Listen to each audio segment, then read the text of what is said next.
Windy, how we doing? We're going to play a little game with you. It's called Around the World with Windy. Only if the Eiffel Tower was behind you would things be fitting.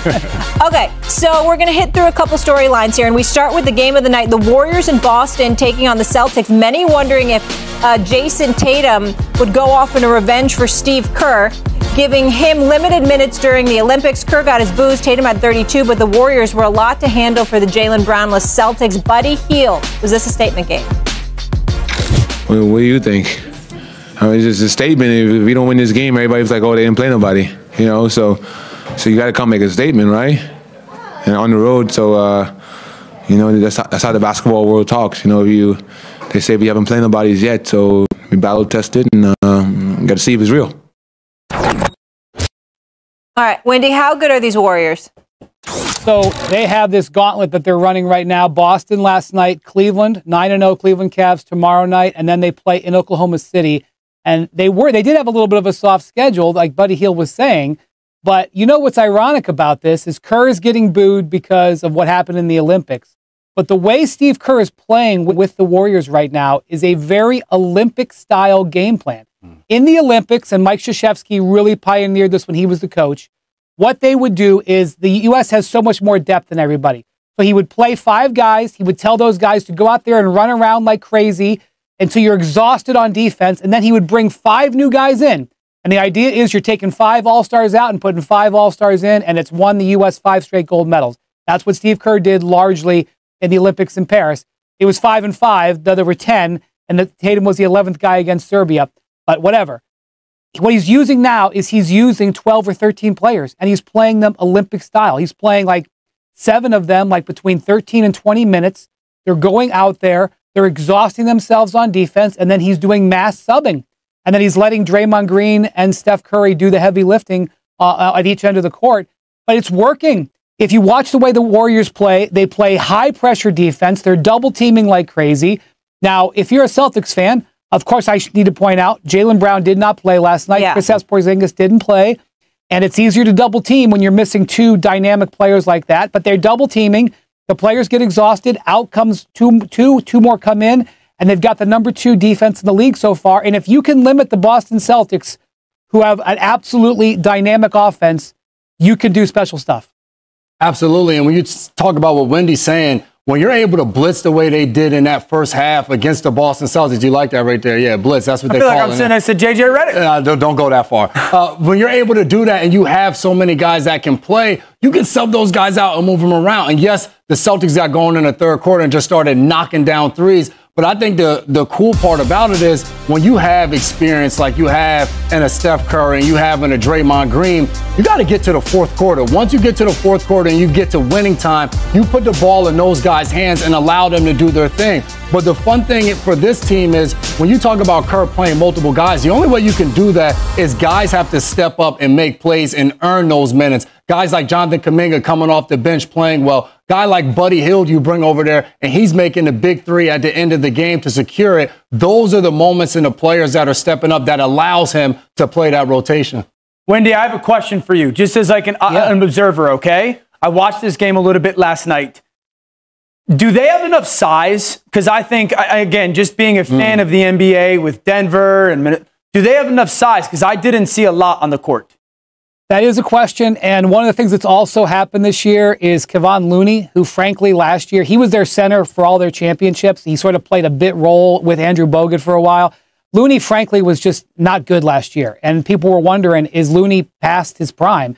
Looney has been awesome. Looney had several big-time putbacks last night as well. So, yeah, I do think it's a concern on the whole, but if this Kevon Looney lasts, they might be able to triage it. Also going to say, now, they may not want to do anything with this roster because it's so good, but the Warriors are the biggest candidate in my mind to make a big trade. They tried to trade for LeBron James last trade deadline. I know it was was one of the most amazing stories that Woj and Ramona reported all last year was that trade talks went down. Okay, that didn't happen. Then they tried to trade for Paul George. Then they tried to trade for Lauri Markkanen. This is a team that's got an itchy trigger finger trying to make a big deal. All of these players' value are increasing as this happens. I mean, that's one of the stories of they're getting more production. Yeah, sorry. No. I wanted you to finish your thought there, but I'm just curious. Do you know anyone that they have their eye on? I know that's what the next question is going to be. Let's just wait and see. Okay. I think they don't feel the pressure to do that. I just know that it's something that they've kicked around. So they're a team that not only has so much going for them right now, they have what's needed to potentially make a trade later. And I'll just bring up Buddy Hield. Jason brought up Buddy Hield. Buddy Hield is making $30 million, actually more than that, like $33 million less than Klay Thompson did last year. And he has basically been a better player. He is shooting a higher percentage on the same volume of three-point shots. Now, is that going to hold up? Probably not. But even if he regresses a little bit, they're getting so much production out of him at so much less cost. Yeah. It's just an indication of how much more dynamic this roster is now than they were a year ago. And Buddy Hield is thrilled to be there. He's happy to be a Warrior. Klay was in a miserable mood a lot of last season. Yeah, so right now that's working out for them, but we got to stay tuned on that and see if it continues. All right, around the world we go to the Lakers matchup with the Grizz in Memphis. The Lakers have dropped 4 of their last 5, including last night's loss against John. The Grizzlies' new head coach, JJ Redick, is already getting frustrated with the media. JJ, you're talking a lot about 2 or 3 guys, getting them to put in the effort. You've talked a lot about wanting to play hard and LeBron being the guy that played hard in tonight's game. How do you address that with the team? What's your philosophy for approaching that? I just did.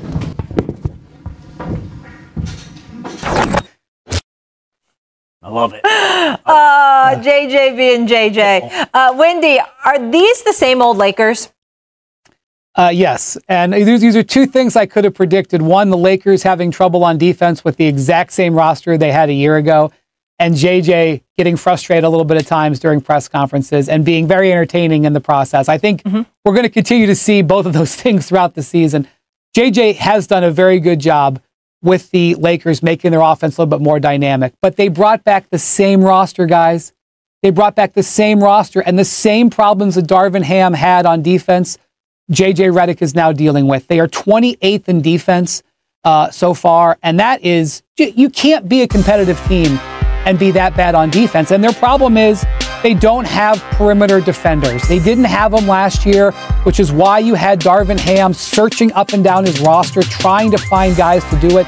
At one point last year, he didn't bench D'Angelo Russell, but he took D'Angelo Russell out of the starting lineup because him and Austin Reeves playing together was just untenable trying to defend.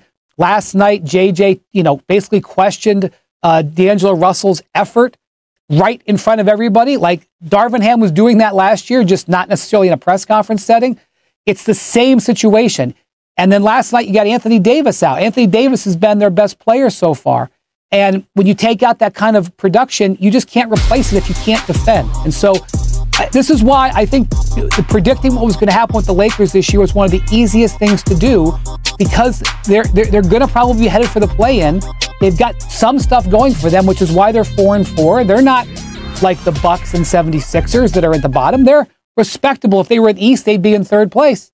But they're going to be limited because they can't defend on the perimeter, and JJ's already feeling that trouble. But Wendy, the one thing you say Darvin Ham did a little bit last year with D'Angelo Russell, JJ going in and calling them out in front of everybody, does that type of coaching and that type of atmosphere change things for the Lakers and maybe bring out the best in guys when you're willing to challenge them in front of their peers and in front of the media at that? I guess maybe. I mean, D'Angelo Russell's been in the league 7-8 years. I think he is the player that he is, but I will acknowledge that players can change stuff in the middle of their career. The issue really is that the Lakers' one remedy is to have their coach kind of goad them and kind of try to get more out of them. Ideally, you would have made changes to your makeup so that this wouldn't be such a problem year over year. And they just didn't do that. They elected not to change their roster. The big move they made was drafting Dalton Knecht, who, by the way, JJ started last night, and he's got a very interesting future, but he is an offensive player. He's a shooter, not a defender. They have shooters, non-defenders already that they're playing. The guy that they did sort of invest in was Max Christie, who was already on their roster that Darvin Ham didn't play last year, really, and he's not getting a much bigger role so far this year. Stephen Curry's stunning performance in the Warriors' victory was due to an often overlooked element: Steph returned to his best form against the Celtics. Less than 2 weeks ago, Golden State Warriors star Stephen Curry left the court limping and headed straight to the locker room during the fourth quarter against the LA Clippers. There was collective concern after that game. Not only had the Warriors suffered their first loss of the season in their home opener, but there were also fears for Curry, who had twisted his ankle twice in the second half. Fast forward to now, and things couldn't be better for Golden State. Since then, they've won 5 straight games, the latest led by a brilliant Curry performance in a statement win over the reigning champion Boston Celtics on Wednesday. Stephen Curry's conditioning is an often underestimated element of the Warriors star's game. In his second game back after a 3-game absence, Curry scored 27 points, grabbed 7 rebounds, and handed out 9 assists on 8 for 17 shooting from the field and 4 for 9 from three-point range. The 2-time MVP scored 10 points, pulled down 2 rebounds, dished out 2 assists, recorded a steal, and blocked a shot in the final 8 minutes, helping his team finish with a 30-17 run to overturn a 7-point deficit and win by 6 points. Curry was so good, it's hard to believe that the injury against the Clippers happened just 10 days ago. At the time, there was concern that the 36-year-old might miss several weeks, especially given his history of ankle issues. Perhaps this worked in his favor, combined with his often underestimated physical conditioning, to ensure that his absence was not only brief, but that he barely missed a beat upon returning. Curry had a minutes restriction against the Washington Wizards on Monday, playing 24 minutes, during which he scored a game-high 24 points, along with 3 rebounds and 6 assists in the 125-112 victory. This minutes restriction was immediately lifted against the Celtics, with Curry playing over 30 for minutes 3 more than any teammate. This proved even more crucial as backup guard Brandon Podziemski was out due to illness after leaving Monday's game during the third quarter. Although we shouldn't be surprised after all these years, Curry's ability to defy physical concerns is an underrated aspect of his excellence. While others in their early 30s see a sharp decline in physical capabilities and overall performance, all-time greats like Curry and LeBron James continue to rewrite what's possible in defying father time.